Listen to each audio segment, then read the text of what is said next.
영국의 선교사 허드슨 테일러라고 하는 선교사 유명합니다. 허드슨 테일러가 중국 대륙을 선교한 걸로 아주 유명하고, 선교사 책임자로서 그는 한때 가끔 선교를 희망하는 후보자들을 면접하는 면접관이 되기도 했습니다. 한 번은 선교하기로 결심한 한 사람을 만나서 그에게 이렇게 물었습니다. 당신은 왜 해외 선교사를 가기를 원하십니까? 라고 물었더니 선교 후보자가 대답하기를, 나는 예수 그리스도께서 우리를 전 세계 땅끝까지 이르러 복음을 증거하라 하셨기 때문에 선교사로 자원했습니다. 이렇게 대답했습니다. 또 한 사람에게 테일러는 말했습니다. 당신은 이 고생, 이 힘든 일, 이렇게 굶주리는 일, 뜻대로 살아가지 못하는 이 일이 당신은 좋습니까? 이렇게 물었더니 그는 이렇게 대답했다고 그럽니다. 나는 이렇게 고생하는 것을 좋아하지 않습니다. 내 아내도 나도 이렇게 먼지 나는 아프리카에서 이렇게 사는 것을 행복해하지 않습니다. 그러면서 그는 이어서 이렇게 말했다고 합니다. 그러나 내가 좋아하지 않는다고 해서 그리스도를 위하여 아무것도 하지 않으면 안 되지 않습니까? 내가 싫다고 해서 주를 위하여 살지 않는다면, 내가 아무것도 하지 않는다면 그것은 그리스도인으로서 안 되지 않습니까? 라고 되물었다고 그럽니다. 중국에 있는 선교사가 말했던 것처럼 나는 세상 땅끝까지 이르러 하나님이 나의 증인이 되라고 하셨기 때문에 이 길을 걸어갑니다 라고 대답한 그 사람에게는 테일러가 이렇게 말했다고 합니다. 당신은 그런 것 가지고는 고난과 시련을 이겨낼 수 없습니다. 깜짝 놀랐습니다. 그러면 내가 선교 역할을 하면서 고난과 시련을 이겨낼 수 있는 방법은 무엇입니까? 라고 물으니까 허드슨 테일러가 한 말이, 그것은 그리스도를 사랑하는 사랑입니다. 당신이 주를 사랑하는 마음이 식어져 버리면 당신은 고난을 이길 수가 없습니다. 그러나 당신이 주를 사랑하는 마음이 채워져 있다면 당신은 어떠한 고난과 역경 속에서도 주를 따르는 주의 제자가 될 수 있습니다 라고 말하게 됐다는 겁니다. 한 중년 부인이 목사님에게 찾아왔습니다. 그리고 이렇게 말했다고 합니다. 목사님, 저는 정말 제 남편이 정말 좋습니다. 제 남편이 정말 좋은 사람입니다. 그러나 너무나 자상하고 참 훌륭한 사람이에요. 그래서 저희 가정은 너무나 행복합니다. 그런데 우리 남편이 예수를 믿으면 지금보다 더 행복할 것 같아요. 여러분, 이 말을 듣고 있는 목사님은 물음표가 생겼습니다. 남편이 예수를 믿지 않는데 행복하다고? 어둠의 권세에 사로잡혀 있고 사단의 종로를 타고 있고 지옥의 인생을 살아가고 있는 영적인 질서를 아는 아내가 예수 믿지 않는 남편을 바라보면서 똑똑하고 그 남편과 웃으며 행복하다고 말할 수 있는 것일까? 라는 생각을 하게 되었다는 얘기입니다. 사랑하는 성도 여러분, 정말 내 가정이 인가기도 되지 않았는데 행복할 수 있는 것일까? 내 남편이 예수 믿지 않는데 내가 남편과 행복해 할 수 있는 것일까? 내 자녀가 어둠 속에 사로잡혀 있고 사단의 종로를 타고 있는데 무엇이 행복하다는 말인가?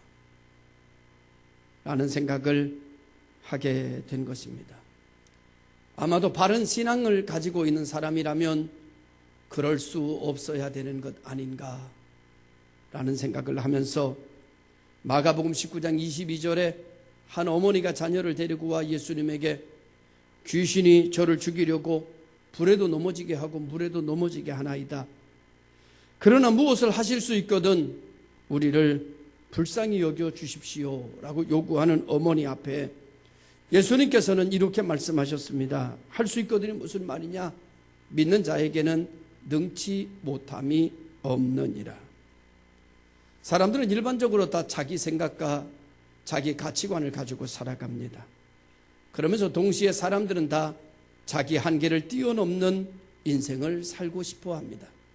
그리고 모든 사람은 자기의 삶 속에 한두 번 올까 말까 하는 기적의 현장의 주인공이 되고 싶어 합니다. 그러면서도 사람들은 자기의 세계에 머무르기를 좋아합니다. 분명한 것이 있습니다. 자기의 한계선에서 머물러 있으면 그 이상의 그 무엇도 당신은 경험할 수 없습니다. 당신의 한계를 무너뜨려야 당신은 그동안 보지 못하던 능력을 보게 될 것이고, 당신의 한계를 깨뜨려야 당신이 알고 있는 상식을 넘어서야 당신은 기적이라고 하는 새로운 세계를 경험하게 될 것이기 때문입니다. 자기의 상식을 붙들고 자기의 가치관을 붙들고 자기의 일반적인 것을 붙들고 그 안에 머물러 있는 한 당신에게는 새로운 세계란 주어지지 않을 것입니다.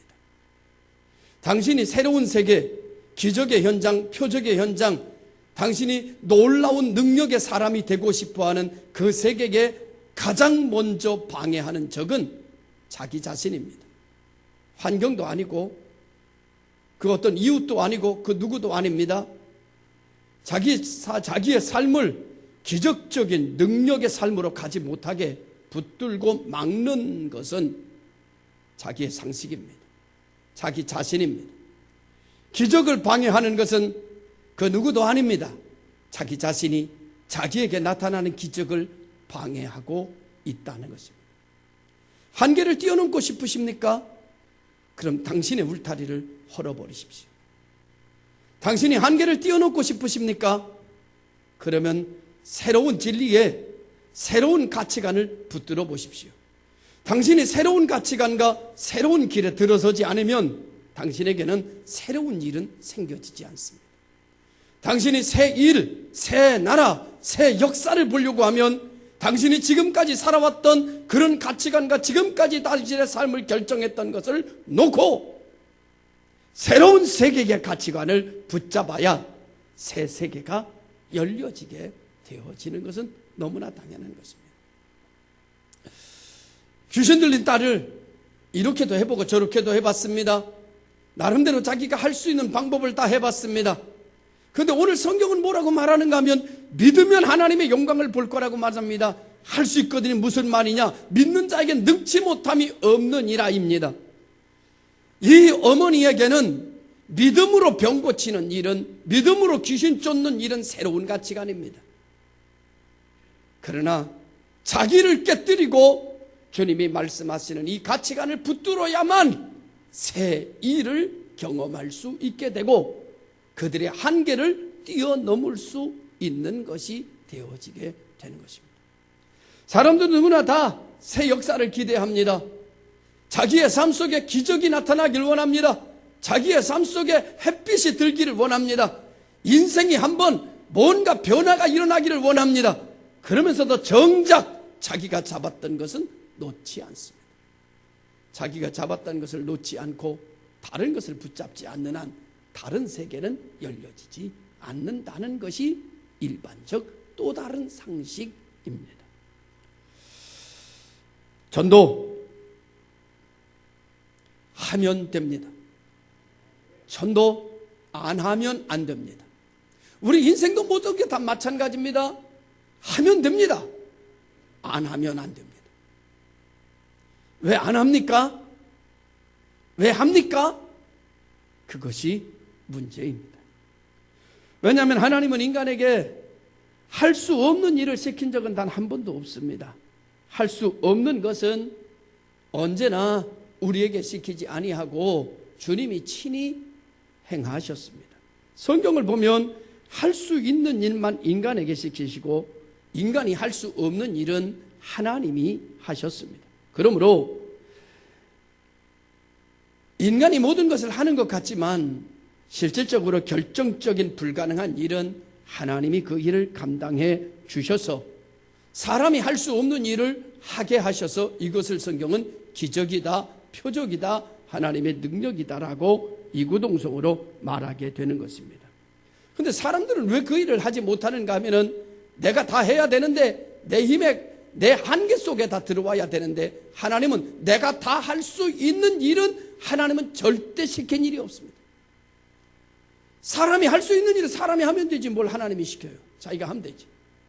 하나님은 사람이 다 할 수 있는 일을 성경에 시킨 적이 없어요. 하나님이 명령하실 때는 사람이 다 할 수 없는 일입니다. 그러나 그 안에 사람이 할 수 있는 일이 있습니다.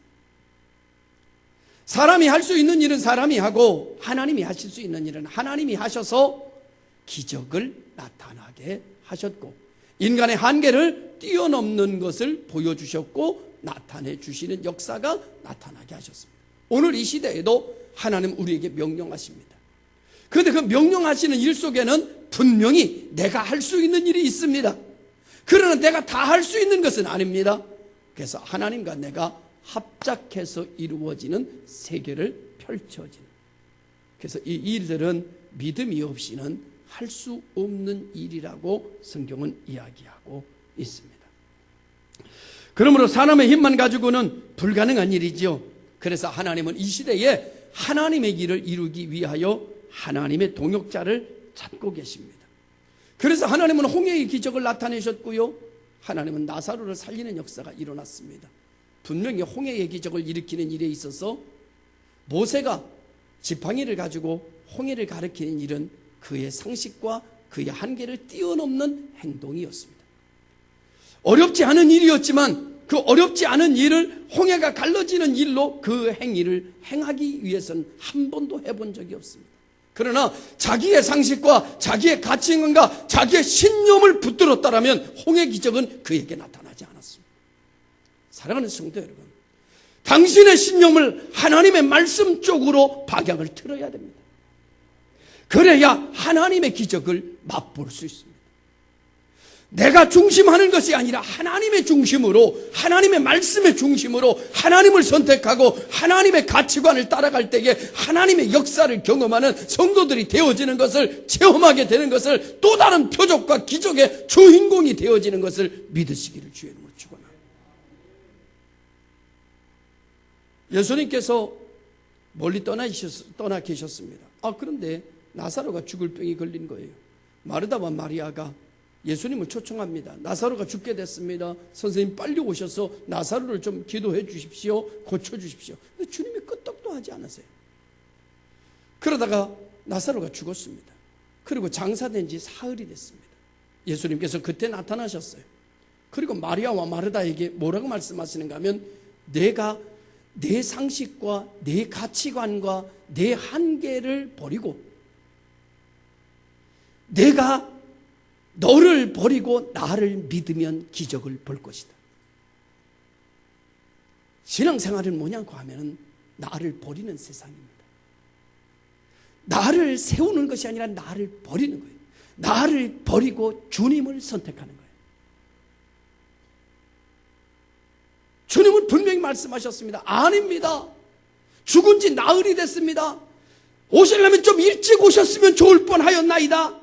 주님이 그에게 다시 말합니다. 아니, 이 시간에 네가 너의 상식을 버리고 너의 기준을 버리고 나를 기준으로 삼으면 기적을 볼 거야.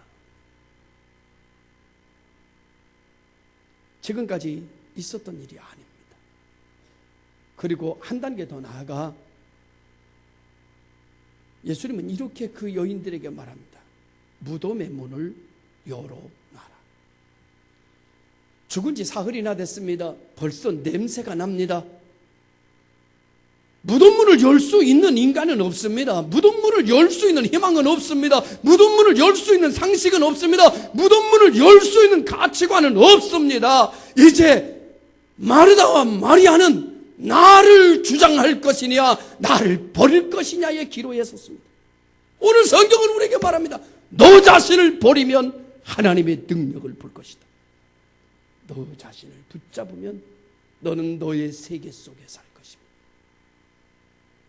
마리아와 마르다는 자기의 상식을 내려놓기 시작했습니다. 그리고 무덤문을 열어놨습니다.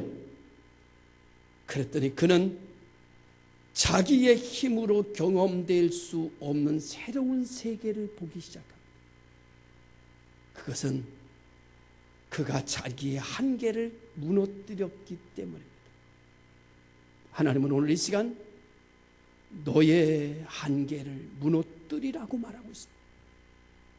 내 상식을 뛰어넘으라고 이야기하고 있습니다.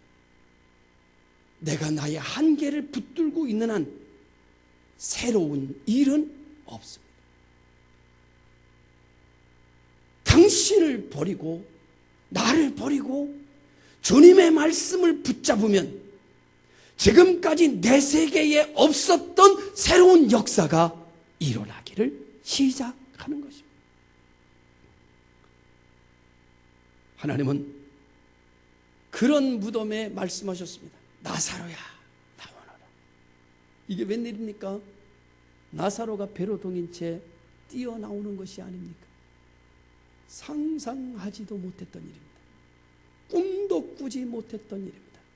그런데 나를 버리고 하나님의 말씀을 붙잡으니까, 나를 버리고 예수님을 따르니까, 내 한계를 뛰어넘고 주님의 능력에 순종하니까 그는 자기가 원하는 오라버니가 다시 사는 축복을 맛볼 수가 있게 되었습니다. 하나님의 일을 하는 사람 그리스도인들에게 하나님 이렇게 말합니다. 너를 뛰어넘어라. 성경은 그 말을 이렇게 말합니다. 내가 죽고 내가 살아야 된다. 사랑하는 성도 여러분, 오늘 우리는 대부분의 그리스도인들은 자기가 살아서 신앙생활을 합니다. 그래서 새로운 역사를 보지 못합니다. 자기를 죽이지 않으면 하나님의 영광을 볼 수가 없습니다. 나를 죽여야 새로운 신천지가 열려지게 되고, 새로운 세계가 열려지려면 새로운 것을 붙잡아야 됩니다. 새로운 것을 경험하려면 새로운 길을 걸어가야 합니다. 할렐루야. 믿으시기를 주님의 이름으로 축원합니다. 홍해도 마찬가지고 여리고성이 무너지는 것도 마찬가지고 모두 다 자기를 내려놨을 때, 자기를 깨뜨렸을 때, 자기를 죽이고 말씀을 붙잡았을 때, 순종했을 때 나타나는 기적들이었습니다. 성경에는 어느 하나의 기적도 어느 하나의 사건도 여기서 예외되는 사건은 단 하나도 없습니다. 성경의 모든 기적은, 새로운 세계는 나를 죽이고 말씀을 붙잡는 데서부터 출발하는 것입니다. 오늘 우리 모든 성도 여러분, 신앙은 나를 버리는 것입니다. 신앙은 나를 깨뜨리는 것입니다. 내 상식을 깨뜨리는 것이고, 내 경험을 깨뜨리는 것이고, 내 한계의 울타리를 부숴버리는 것입니다. 그리고 하나님의 울타리 속으로 들어가는 것이며, 하나님의 말씀을 붙잡는 것이며, 그래서 하나님의 말씀을 붙잡으려면 나를 깨뜨리고, 하나님의 말씀을 붙잡으려면 나를 깨뜨리고, 내 상식을 깨뜨리고, 하나님의 말씀을 붙잡으려면 반드시 필요한 게 있습니다. 그게 믿음입니다. 하나님에 대한 믿음. 하나님에 대한 믿음이 없는 사람은 자기를 죽이지 못해요. 하나님에 대한 믿음이 없는 사람은 무덤을 해치지 못해요. 하나님에 대한 믿음이 없는 사람은 할 수 있으나 홍해를 가르치지 못해요. 하나님에 대한 믿음이 없는 사람은 할 수 있지만 여리고성을 돌지 못해요. 여리고성을 돌지 않으면 여리고성이 무너지는 것은 당신은 경험할 수 없습니다. 여리고성을 돌려면 자기를 버려야 됩니다. 그래야 여리고성을 돌 수가 있는 것입니다. 나는 우리 교회 성도들이 다 기적의 주인공이 되기를 원합니다. 저는 지난 금요일 날 부산에 있는 교회에 집회를 마치고 왔습니다. 아주 특수한 교회였어요. 그 부산에 있는 교회에 그 담임 목사님이 누군가 하면은 보람상조 회장입니다. 보람상조는 엄청난 기업이에요. 보람상조 회장이고, 그분이 어렸을 때 목사가 되겠다고 소원한 것을 뒤늦게 알고 목사가 안 되려고 계속 비즈니스 중심으로 가니까 하나님이 암으로 치셨습니다. 그래서 그는 오래 살지 못한다는 진단을 받고 그는 방황하게 됩니다. 여러 가지 경제적으로도 200억, 300억의 부도를 나고 여러 가지 벌금을 물습니다. 그런 가운데서 그가 하나님의 콜링을 다시 듣습니다. 그리고 그가 보람상조가 상조만 하는 게 아니더라고요. 여러 건설도 하고 여러 가지 일들을 하더라고요. 완전 그룹이에요. 큰 그룹. 그분하고 얘기를 하는데 그분은 단위가 무슨 뭐 1억, 2억의 단위가 아닙니다. 같이 얘기를 하는데 주로 300억, 400억 얘기를 합니다. 어느 회사에 어느 사람이 와가지고 사업에 대한 컨설팅을 하고 도와달라고 해서 도와주면서 계약을 썼대요. 이것이 잘 되고 나면 잉여 자금이 어느 정도 생기고 이익금이 어느 정도 생기는데 얼마만큼 교회 짓는 데다가 교회 세우는 이들을 헌신하겠느냐 그랬더니 제가 이것이 사장님 도와주고 목사님 도와주시면 기도해서 도와주시면 제가 이것이 잘 되면 300억은 하나님께 드리겠습니다. 아니 뭐 그러니까 말이 안 되더라고요. 뭐 300억을 드리겠습니다. 뭐 200억을 드리겠습니다. 그래서 지난주에 200억이 통장으로 들어왔고 그래서 뭐 이것이 저거 돼서 무슨 이게 개인 통장으로 저거 할 수 없어 이것을 법이나 만들어 가지고 교회 건축하는 일에 이걸 쓰고 뭐 얘기하는데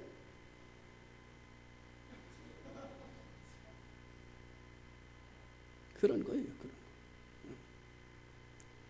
그래서 그 분들이 나중에 콜링을 듣고 다시 하나님 앞에 돌아옵니다. 그리고 신학을 하고 목사 안수를 받습니다. 그리고 지금 회장으로서 CEO로 있으면서 그래서 그 교회를 건축해서 목회를 합니다. 우리 교회보다 더 크게 건축이 되어 있습니다. 그리고 그 교회를 다른 목회자에게 넘겨주고 자기는 김해에다가 다시 1,500평을 지금 사놨고 거기 건축이 시작된다고. 그렇게 해서 100개 교회를 짓는 것이 하나님에게 자기가 부여받은 사명이다. 이렇게 일해요 사람들. 주의 일을. 야, 참 대단하다. 제가 말이죠, 재직 세미나를 3시간 인도하는데 가니까 다 사장들이에요. 다 회장이야. 다 CEO야. 딱 가서 딱 쓰니까 다 이마가 번들번들해. 여자는 별로 없어. 다 남자. 다 그 회장하고 연결돼가지고 사업에 도움받고 파트너 이런 사람들이 다 모여가지고 있는 그 주변에 있는 교인들도 없어요. 다 멀리서 오는 사람들이. 아주 신기한 교회, 새로운 교회, 그런 교회를 보고 왔습니다. 그분을 통해서 듣는 것도 그런 거예요.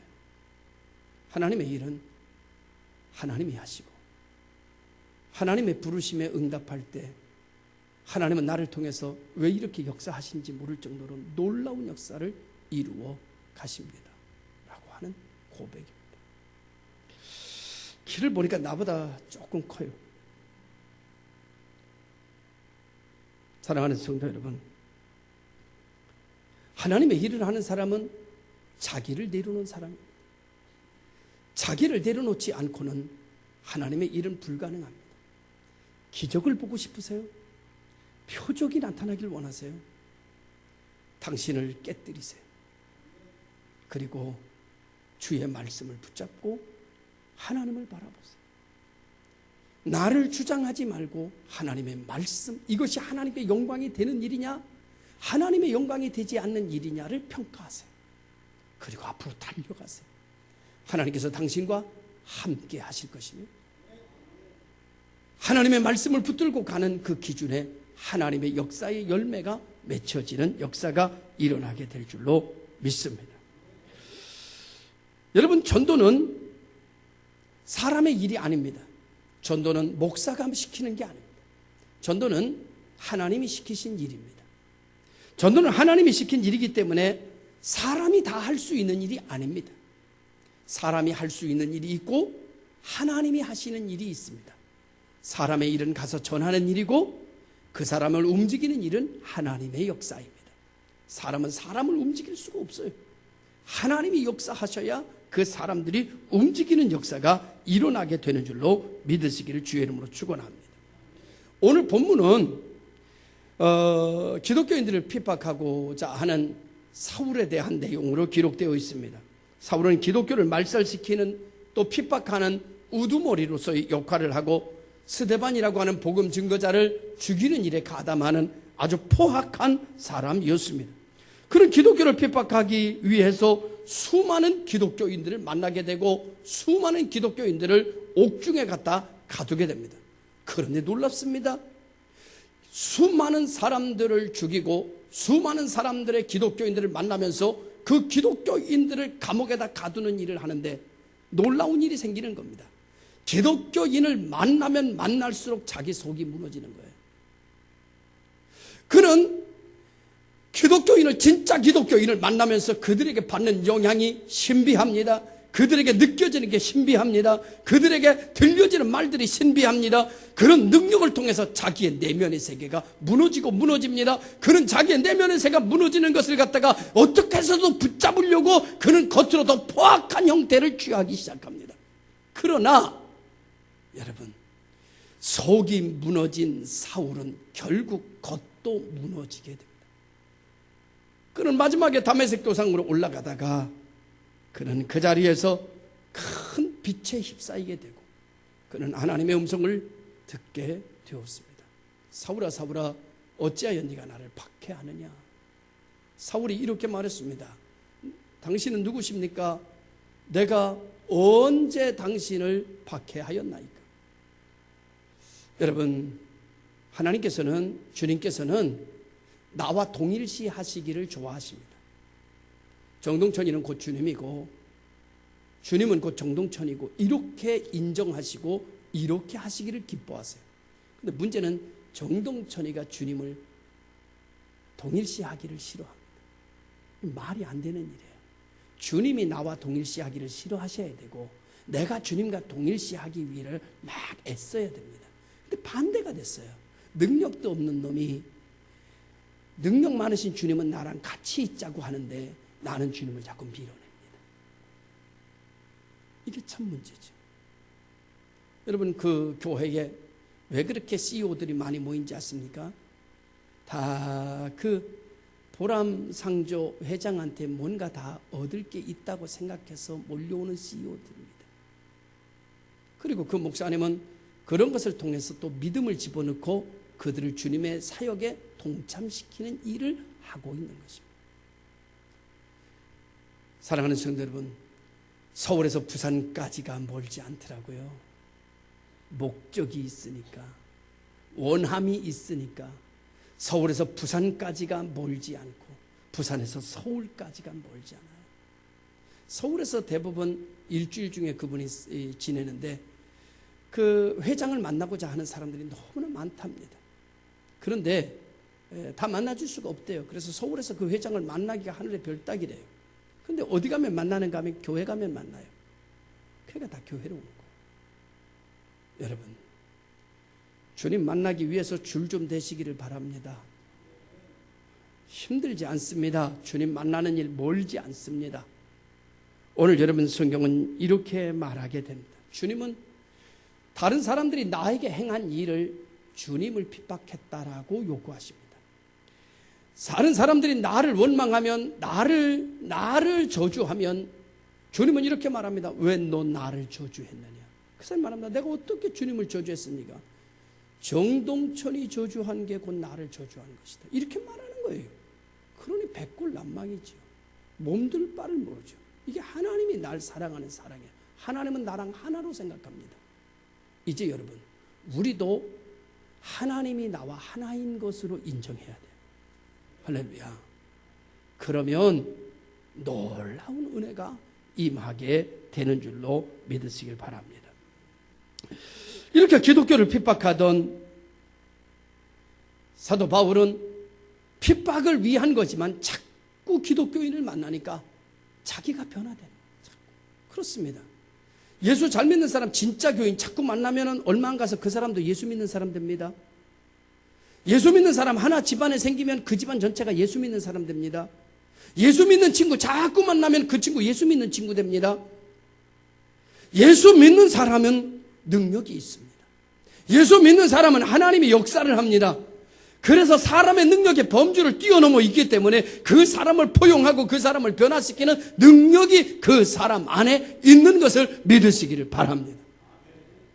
그런데 문제가 있습니다. 나는 예수 믿는 지 벌써 10년이고 20년인데 왜 내 남편은 여태까지 예수를 안 믿는 것일까?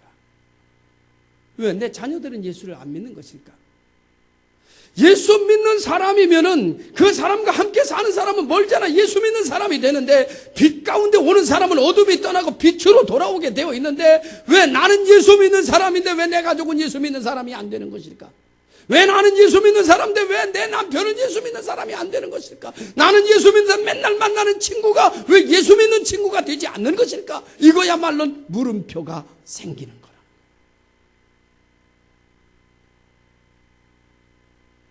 오늘 우리는 사망의 그늘에 앉아있는 우리의 이웃들과 우리의 가족들을 건져낼 수 있는 절호의 기회가 4월 10일이 되기를 주님의 이름으로 축원합니다.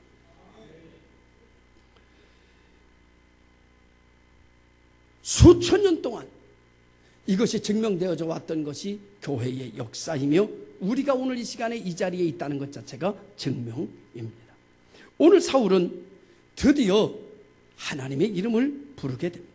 사울아 사울아 어찌하여 내가 나를 핍박하느냐. 사울이 예수님을 핍박한 적은 없지만 그리스도인을 핍박했습니다. 사울이 예수님을 박해한 적은 없지만은 예수님께 영광을 돌리고 하나님께 예배하는 자들을 박해하였습니다. 하나님은 그에게 말씀하십니다. 그것 자체가 내가 나를 박해한 것이야. 예수 믿는 사람을 힘들게 한 것이 나를 힘들게 한 것이야. 내가 너를 축복하고 싶지만 내가 나를 핍박하고 박해하니 내가 너에게 복을 줄 수가 없구나. 하나님은 우리와 하나입니다. 이제 사도 바울은 더 이상 자기의 기준으로 서 있을 수가 없습니다. 사울은 더 이상 자기의 기준으로, 자기의 가치관으로, 자기의 상식으로, 자기의 학문으로, 자기의 종교로 서 있을 수가 없습니다. 그래서 그는 그 자리에서 무너집니다. 그는 그 자리에 쓰러집니다. 당신이 알고 있는 상식과 당신이 알고 있는 종교와 당신이 알고 있는 당신이 중심되어져 살아가는 것이 이 시간 쓰러져야 됩니다. 그래야 주의 능력으로 다시 일어서는 역사가 일어납니다. 당신이 육으로 사는 삶이 무너지지 않으면, 쓰러지지 않으면, 그리고 예전에 육으로 보던 것처럼 보고 육으로 듣던 것처럼 듣고 당신의 마음속에 육으로 살던 가치관이 지배하던 것처럼 당신이 지배하여 살아간다면 당신에게는 새 역사가 없습니다. 무너져야 합니다. 쓰러져야 합니다. 날마다 쳐서 복종시켜야 됩니다. 날마다 죽어야 합니다. 내가 주인이 아닙니다. 강단이 주인입니다. 예수 그리스도가 주인입니다. 그대로 나아가는 여러분 되시기를 주님의 이름으로 축원합니다. 그는 자기의 보는 세계, 자기의 가치관, 자기의 중심, 자기의 철학에서 무너집니다. 그리고 다시 예수 그리스도의 은혜로 다시 일어섭니다. 다시 봅니다. 다시 듣습니다. 그리고 그는 유명한 전도자가 됩니다. 가는 곳곳에서 그는 타의 추종을 불가하는, 추종을 불가능하는 그런 역사를 맛보게 됩니다. 그가 가는 곳에 하나님이 함께 하시고 인간이 할 수 없는 일들을 체험하게 되고 표적과 기적의 주인공이 되고 어디 가든지 무슨 일을 만나든지 하나님은 그와 함께 하나님의 역사를 만들어가는 종이 되어지게 됩니다. 이전에 보던 세계가 아닌 다른 세계에 그는 살고 있으며 이전에 듣지 못하던 다른 것을 듣고 있으며 이전에 보지 않던 다른 것을 그는 보기 시작했습니다. 바로 이 사람이 그리스도입니다. 드디어 그는 사람에게 묻지 않고 책에 묻지 않고 하나님에게 묻기를 시작합니다. 그는 하나님의 소리에 귀를 기울입니다. 그는 하나님의 말씀에 붙잡히게 됩니다. 그리고 그 말씀에 따라 움직이게 됩니다. 그는 각군 곳곳마다 하나님의 역사를 만들어가는 사람들이 되어지게 됩니다. 저희 교회만 전도 초청잔치를 하는 것이 아닙니다. 부산에 갔더니 그 교회도 전도 초청잔치를 한다고 목사님이 막 전도 초청잔치 하자고 막 광고를 하고 막 그러시더라고요. 저는 원래 이런 스타일이 아닙니다. 전 지금까지 이런 스타일이 아니기 때문에 전 목회 스타일이 이런 스타일이 아닙니다. 막 전도하라고 외치는 스타일이 아닙니다. 저는 그냥 하나님이 부으시는 대로 가는 스타일입니다. 그것이 나의 세계고 나의 신앙이고 나의 가치관입니다. 이런 가치관 가지고 오늘 여기까지 이만큼 오게 된 것입니다. 그런데 저는 새로운 세계를 보고 싶습니다. 하나님이 이 예배당을 채우는 기적을 보고 싶습니다. 저는 그러기 위해서 결단해야 됐습니다. 나 자신부터 깨뜨려야 새로운 세계가 열린다는 것을 생각하게 됐습니다. 아주 불편합니다. 내 몸에 맞지 않는 옷과 같아서 뭐 군인 같기도 하고 좀 더 할 수 있다. 나 이 스타일이 이런 스타일이 아니요, 요즘 스타일 국입니다.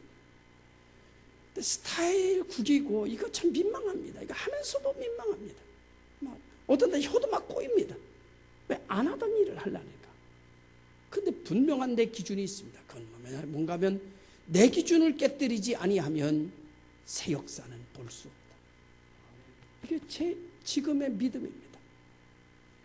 그래서 세상에 태어나서 한 번도 안 해본 일인데, 목회하면서 지금까지 한 번도 안 해본 이런 것을 하는 사람을 좋게 여기지도 않은 목사인데, 그리고 이렇게 하는 것을 갖다 비판하던 목사인데, 자리는 텅 비어있고, 이게 뭐냐? 나를 깨뜨리지 않으면 이 자리가 언제 채워지냐는 거예요. 영혼 구원을 해보자는 거예요.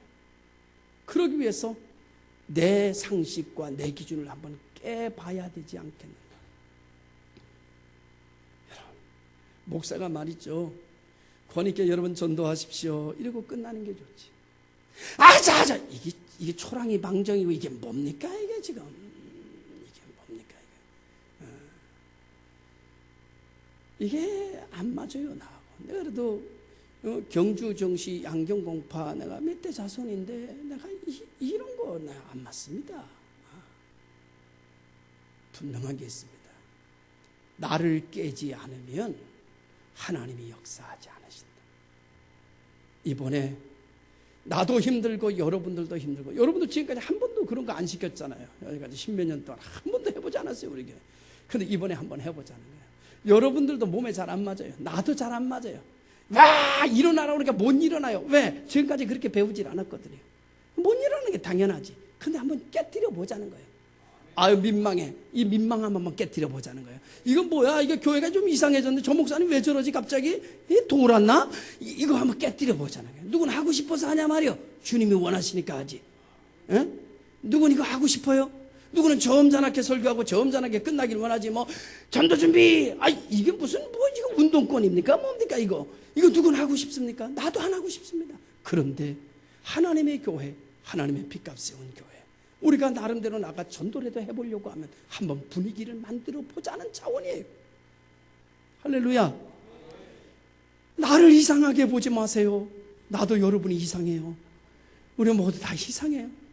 그런데 한번 우리 이번에 4월 10일까지만 한번 해봅시다. 우리의 가치관과 우리의 형식을 한번 깨뜨리고. 왜 깨뜨려? 깨뜨려야 새 것을 볼 수 있고, 깨뜨려야 새 것을 경험할 수 있으니까 다 나가서 전도하고 우리 한번 아자 해서 한번 해보자는 거예요. 할렐루야. 너도 이상하고 나도 이상하고 왠지 마음에 껄쩍지근하고 왠지 부끄럽고 왠지 민망하지만, 그러나 주를 위해서라면 가보자는 거죠.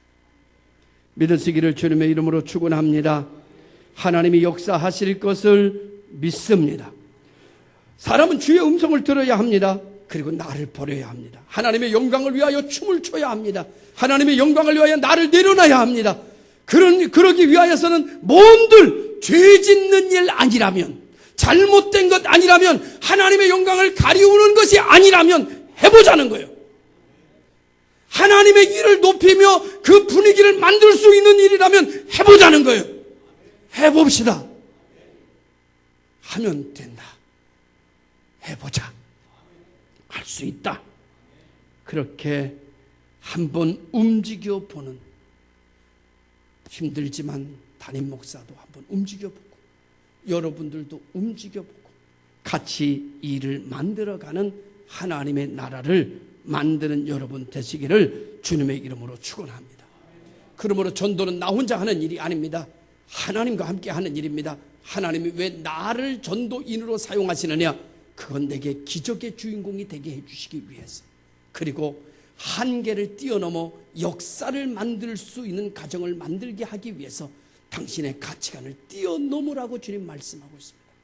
불가능은 가능케 할 수 있다라고 우리에게 말씀하고 있는 것을 믿으셔서 이번 4월 10일 복인 교회는 재창조되는 날로 정하고, 빛이 있으라 하심에 빛이 있어지는 것처럼 한 사람 앞에 한 사람씩 반드시 전도해서 데리고 오므로 말미암아 재창조되는 복 있는 교회를 만드는 주역이 되시기를 주님의 이름으로 축원합니다. 기도하겠습니다. 참 좋으신 아버지 하나님, 우리는 우리들의 하지 않던 일을 하려고 합니다. 우리 몸에 맞지 않던 옷을 입어보려고 합니다. 내 세계를 한번 뛰어넘어 보려고 합니다. 도와주시옵소서. 역사해 주시옵소서. 핍박하던 사울도 그리스도인들을 자꾸 만나니 변화됐습니다. 핍박하는 사람이라 할지라도 자주 찾아가 만나 전도함으로 그의 영혼 살리는 교회가 되게 하여 주시옵시고, 이 시대의 사명을 감당하는 교회가 되게 하여 주셔서 이로 말미암아 가정의 변화, 이로 말미암아 직장의 변화, 이로 말미암아 인생의 변화가 일어나게 하여 주시옵소서. 예수님의 이름으로 기도드리옵나이다.